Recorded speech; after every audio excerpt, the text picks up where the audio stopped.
Hi everyone, welcome. Right, in this video, we are straight away going to hit the bullseye of what we call Terraform meta argument. What is it actually? So, meta argument, this is the way we control how Terraform create and manage our infrastructure. So, it's part of what we call the Terraform argument. So, by this time, this argument is built in by Terraform, not the cloud provider. Okay, so it supports almost all resources and modules and so on and so forth. Okay, so let's dive in. How many of this meta argument that we can leverage on to control our Terraform um, infrastructure? All right. So we have what we call depends on. Again, I'll explain it whilst I'm doing the practical side of things. So basically, one resources depends on another. So before one resource can be created, probably the first resource has to be created before the second one. So that depends on count. If you want to create multiple of your resources, using what we call an index or a value, a numerical value, you want to create 10 instances, you mention 10. Okay, and then Terraform will go off and create it. Other than that, Terraform will create one resources at a time. So this will prevent you from actually writing multiple or separate configuration file for creating multiple resources.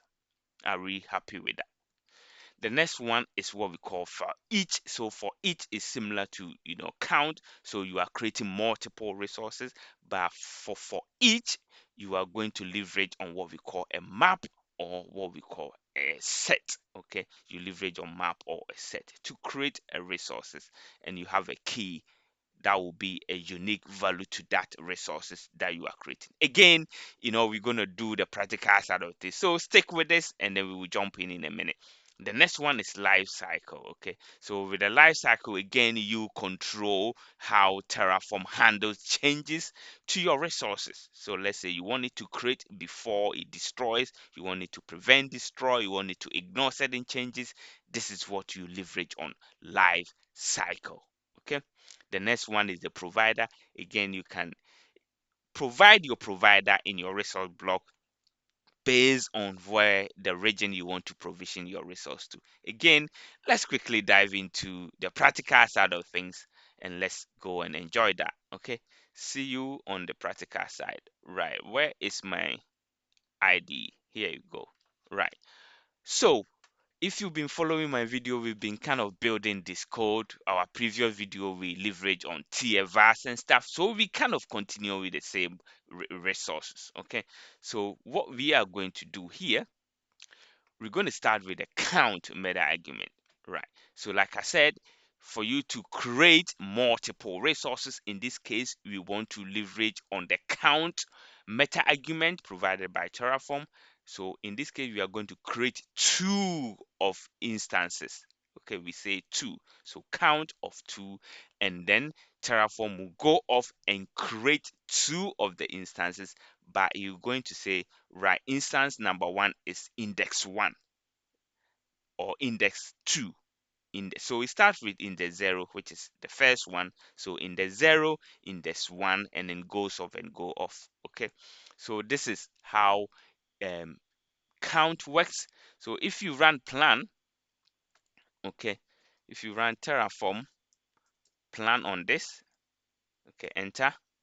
Let me show you what the count behavior it is when you just mention the number, the numeric value, how many you want it to create. This is how Terraform is going to do it. So can you see the resource AWS EC2 instance? Okay, example. And what it's going to do is counting. Can you see? This is the second one. Like I said, it starts from zero. The first one will be zero. The second one will be index one. So index zero, index one. Okay, so this is the second instance because we need two. The first one that is creating, you see, is index one. So this is how Terraform is using to differentiate the two resources that is creating. Happy with that? Right, no problem. So that is easier with EC2 when you're creating instances. That is fine. Okay, but when let's say you are creating users, okay, each user will have a different name. how are you going to index it? Okay, you cannot say, oh, create two users of the same name. It will be errored out. So what we will do, okay, if you have two different users or multiple users you want to create, you still leverage on the count, okay, but what we are going to do is we will provide a variable. So we can provide a default values where we can list all the users that we want to create, okay, so in a variable.tf. So the length means we allow in Terraform, this is a function, to go to var.name and count, okay, how many of the var.name, by that the username that we have here, and then go off and create that. So if you look in here, the variable, so variable name, so the default is done, the names are done, John and Mark. Okay, this is the name.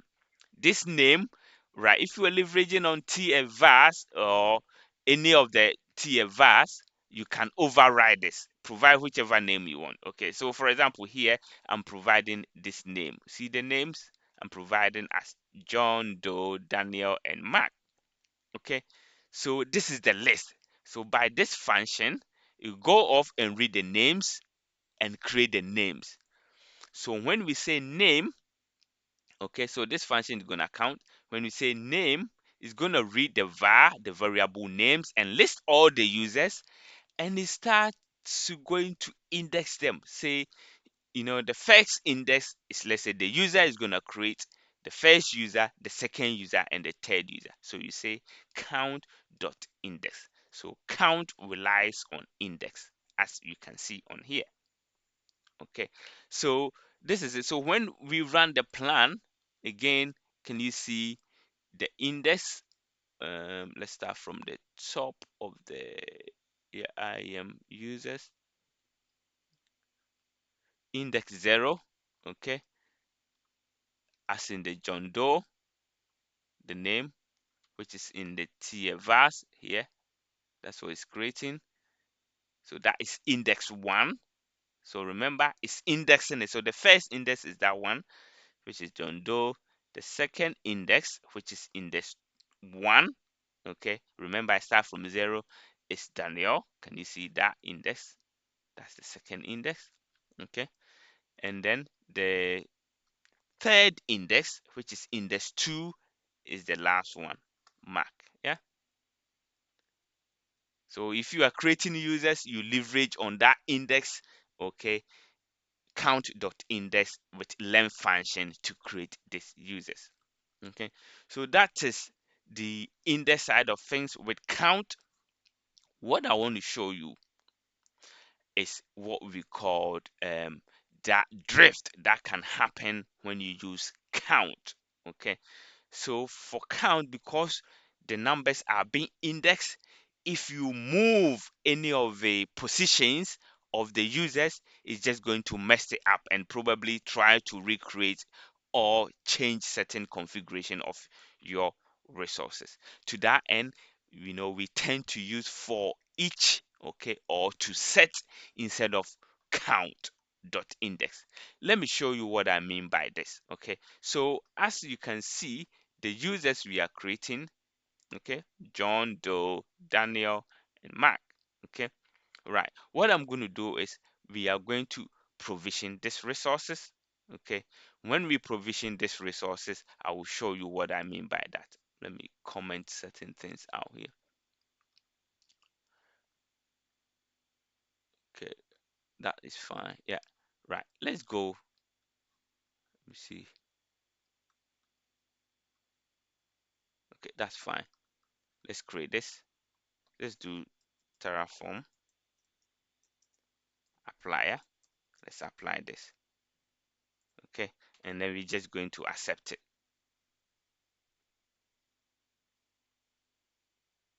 Okay, and then we say yes to this, enter. Okay,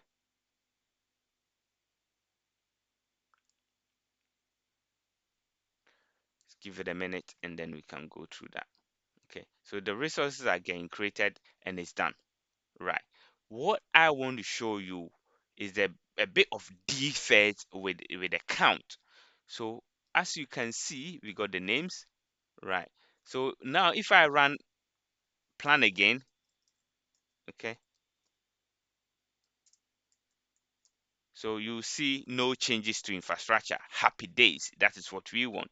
Okay, but you watch out for this. So no infrastructure change. That is good, right?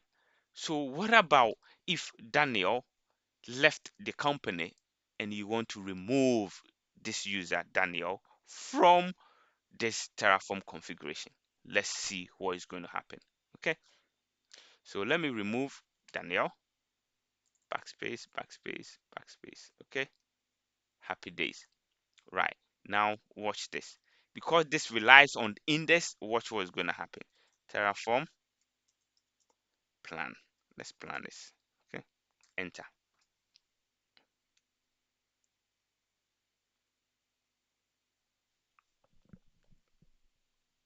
Right, so as you can see, let's start from the top. Okay, right. So for now, you just ignore the access key. Is something different. What I want you to concentrate is the users. Okay, so remember we have removed Daniel from it.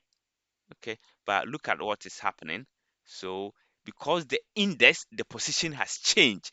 Remember Daniel was in second position in this list. Okay, now we have removed Daniel. Mark has become the second position. So Mark is now in the second position. Therefore, Terraform has moved it, and therefore it's going to update this one. But for it to do it, it needs to recreate. So this resource is getting destroyed. Okay, can you see Mark is getting destroyed and recreated? Okay, that's what you can see here. And then the index where Daniel is getting updated. Okay, from Daniel to Mark, because Daniel's position is no more existence and has been replaced by Mark because Daniel was in position 2. So this is a bit of issue that we have with count. So the best way that you can leverage on to creating multiple resources without having this kind of issue is to leverage on what we call the for each. Okay, so let me just bring Daniel back. Okay, uh, Daniel. Oh, Daniel needs to be in quotation. Okay, happy days. Yeah, so now let me run a plan quickly. Plan. Okay, so there wouldn't be any infrastructure change. Just wanted to show you the problem that the count will bring. Okay, and therefore we are heading to what we call for each. Okay, but before we go on for each, actually let's move on to for each. Okay, so let me uncomment this and show you what I mean by that. So let me uncomment this. Okay, so for each, okay, we have two things we can leverage on: to set, or just a set, or we can use what we call map. So for each is either you leverage on what we call set or a map. So this is what we call data types. Okay, this is what we need. So for creation of EC2 instance, okay, what we will say is for each. So to set means this is a list. We want to, let's say, remove any duplication or anything that will probably cause a drift. Okay, so you say to set. Okay, it's a list and you are setting it to remove duplicate and stuff. Okay, so that's what we are doing. And what Terraform is going to do is going to create EC2 instance, okay, with these values. Okay, so it's going to create a key EC2 instance, two of them, and each of them is going to not index but provide a key, a particular value that will specify first instance belong to Todd, the second instance belong to James, basically. So if we run a plan on this, okay, let me comment that one out. That's a different for each. Okay, okay. So if you run plan on this, plan, enter. Okay,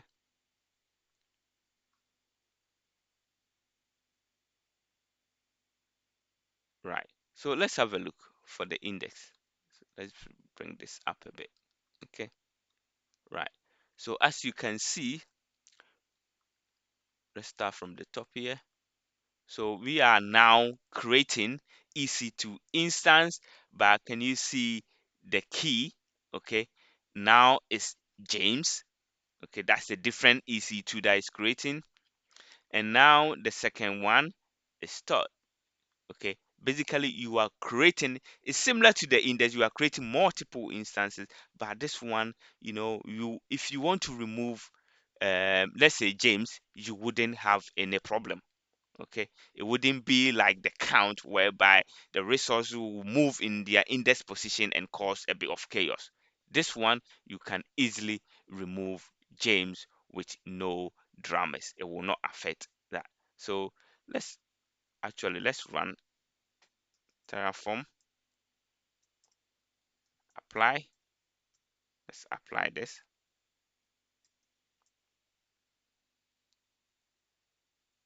Okay,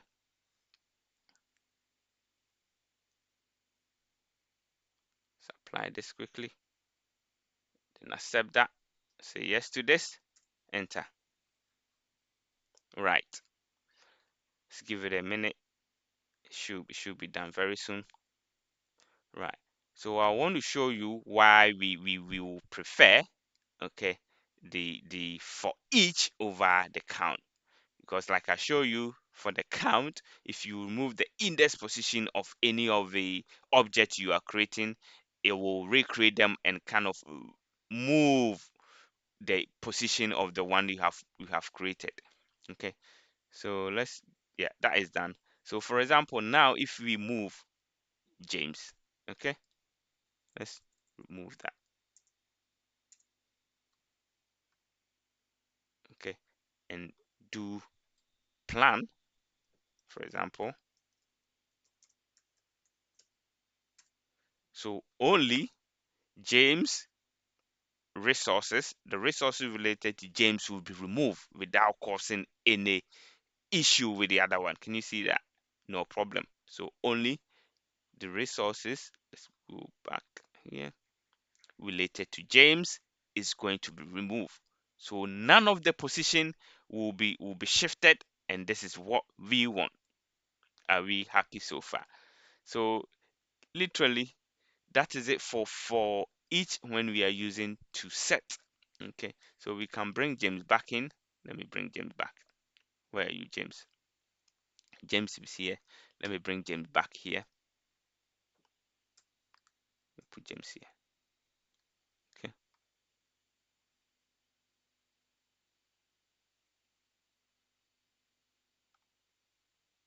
that's it. Okay, right. The next one, so the same for each, but this time that was to set. Okay, to set. The next one that we can look at is the for each with map. Okay, so, right. So for map, so for example, let me show you the for each. If you go to the variable, so variable ec2 config, so for each, let's say a is equal to b, c is equal to d, this is equal to that. It's mapping. So map, if you go to the variable, I've got a map here. Can you see the variable type is a map, and I've given the values again here. Let's go to the tier vars. So when we are creating ec2, so the configuration is the variable, we want to map simple instance to, let's say, the AMI and then the instant type. Again, we can also map the sample instance, okay, to the AMI, okay, and then the instant type. So how do we provide the values? So here we will say for each, and then we're going to call the variable ec2 config, which is the variable we have in here, that one. And then in here we have provided the list or the map in here. Okay, so when we come back here, so we have the for each, which is gonna call that variable. Okay, and then the AMI that is going to use, so we say variable dot the config. Okay, variable config, and then what we need is each dot key dot AMI. What do we mean by that? So if I come in here, so each is for each that we are leveraging on. So variable, that one, so ec2 config. Can you see when you come back here, main.tf, so variable ec2 config, and what we need is each dot key dot AMI. So the key, come back here, where is it? So these are the keys. Okay, so for each, this is the key. What is it? Where is it? TF no, that one. So this is the key. Okay, this is the key, and then this is the actual value. Okay, the AMI. So if you come in here, as you can see, var dot the variable, and then each dot key, and then the AMI that you are looking for. So here, the variable ec2 config. Okay, and then this is the key. Okay, dot key, and then dot the AMI. If you need the instance, dot the instance.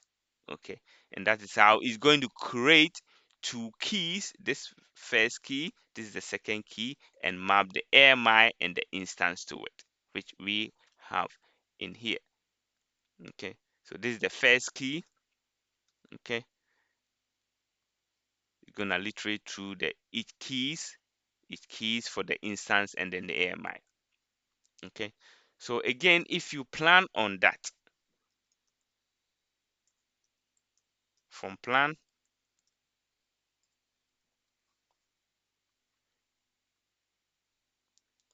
you see it's also going to index it based on the keys that I showed you. So if we come here, can you see the keys? Where is the TFS? Right. So can you see the keys? Simple instant 2, which is that one. Okay. And then it's also creating simple instance 1. Okay. Simple instant 1 have a AMI of that. Okay. Instant type of T2 medium. Where is that? Instant type T2 large. That's it. Okay, and then the next one was creating AMI, the same AMI, and then the instant type is T2 medium. Okay, so again, this is for each. The next meta argument I'm going to show you is, let's do the depends on. Right, so the resource Terraform inherently, okay, are quite good with what we call implicit, okay, dependency. Okay, what do we mean by that? It will kind of gauge the resource which needs to be created first, and then it will actually create the resource that depends on it. So as you can see here, I'm creating AWS user, okay, and then I'm creating access key for the user. So the user here, and I'm creating the access key for it. So technically, this resource depends on the creation of this. So by that, I mean the user needs to be created first before the access key is created. So there's dependency. So that is why we have the user here and we have dot name. This is implicit dependency. Okay, this line. All right. But what we are saying is you can also explicitly tell Terraform to provide the dependency. So you can say, so here we can say depends on. So this is, you are explicitly saying this resource depends on the previous one, which is that one. Okay, so I can say depends on what, that's AWS IAM user.dev, that one. It depends on that. So that is the dependency. This is explicit dependency. This one is implicit. So technically, I can disregard that. Okay, but this is just to show you how the dependency works. Okay, right. So that's dependency.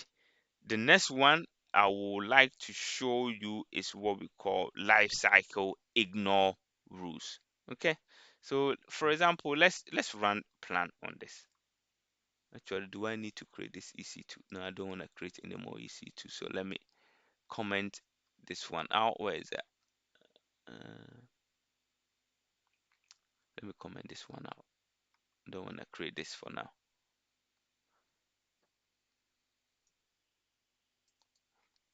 Okay, let me run the plan again. Plan, let's plan it. Let's have a look. Right, let me remove that. Where is that?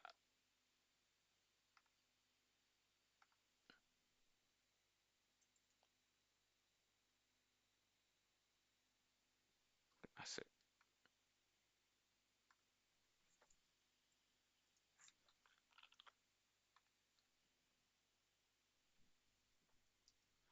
Form plan. Let me plan this quickly.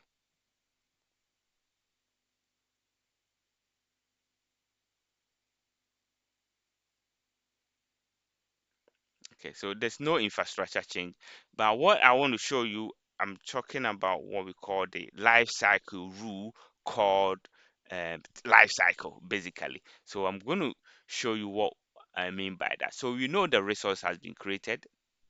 So I'm going to show you the lifecycle rule called ignore changes. It's one of the lifecycle rule.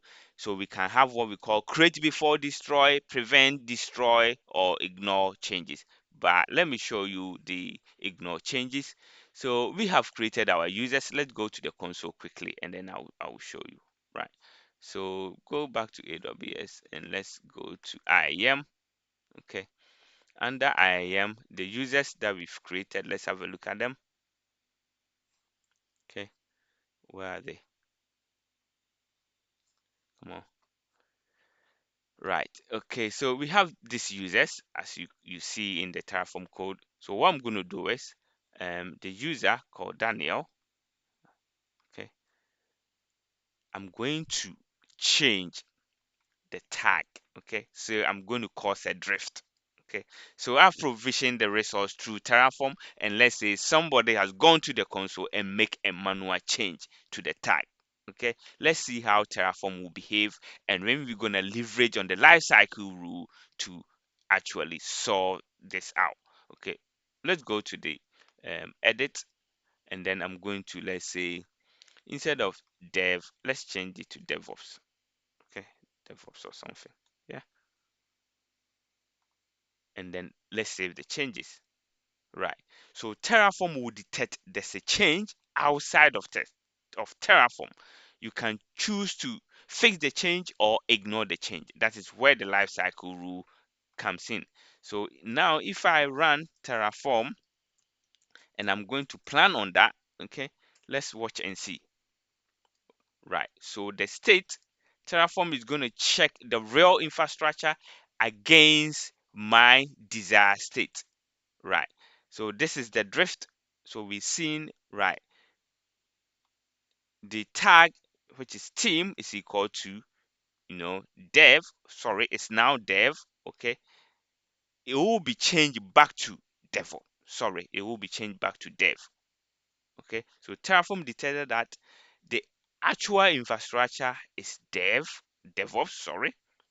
But inside the code, the tag here, this tag, where is this tag? Where is it? This one. See? Actual tag is dev. So it's going to change it back to dev. So this is the manual one we change. If I run up apply, it's going to revert my changes to the desired configuration. And this is what Terraform does. Okay, apply your desired state, okay, to your real life infrastructure. In this case, you would like to ignore the change. This is where the lifecycle rule comes in. So when I go to the main and go to main and go to the user, where is it? Where's the user? Here. The tag is here, right? I can put a lifecycle rule here and say lifecycle, and then what I'll say is ignore change. This is one of the lifecycle rule that I want to leverage on. What change am I ignoring? Tag. Anything to do with tags, ignore. Right? Can't even spell tags. So tags. Yeah. Anything to do with tags, ignore it. Yeah. So for now, if I run Terraform, plan again, let's see if the tag will be ignored because the changes actually. Okay. Can you see there isn't any change in infrastructure because of the lifecycle rule, which is a meta argument called ignore change. Okay. Right. So if later you want to fix the issue itself, okay, you can fix it by changing the infrastructure to what you want and run apply against that. Okay. If for example you want to change it to as it is as dev or DevOps, you can change it back to DevOps. But this is the life cycle rule I want to show you. All right. I hope you've learned something. Okay, so keep watching the video. If you like it, please give us a thumbs up. If you want me to do specific area within Terraform, let me know. Put it in the comment section. I'm happy to tackle that. Right. Happy learning. And remember, Terraform meta argument is this is the behavior we use to this is what we call the argument we use to change the behavior of how Terraform are created or managed going forward. And I hope I've been able to explain it to you. Okay, happy learning. See you in the next video. Bye bye.